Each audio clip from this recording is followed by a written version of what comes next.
Dumnezeu m-a păcălit. Am trăit într-o minciună, credeam că-s de neiubit, dar l-am visat într-o seară, mi-a zis să stau liniștit. Și a doua zi când m-am trezit, pe tine te-am găsit.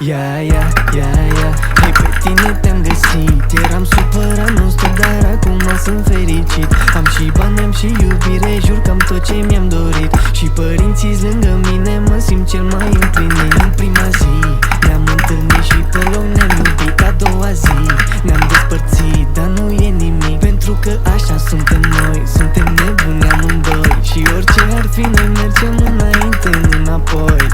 Oriunde m-aș duce, nu pot să stau fără ea. Ba nu, ba da, ba nu, ba da. Eu sunt viața ta, baby, și tu ești viața mea.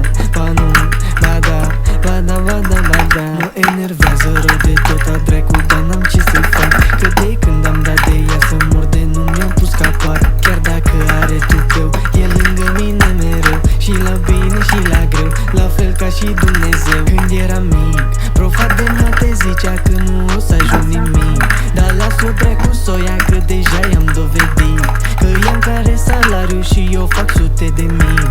Și toată țara strigă numele Baby Abi. Dar n-a fost mereu așa, îmi amintesc care a fost cea mai tristă zi din viața mea, când a venit garda acasă și l-au luat pe tata. Și mama se chinuia și viața era mai grea.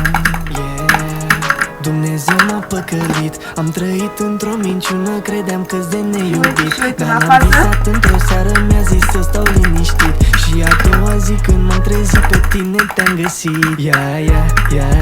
Hei, pe tine te-am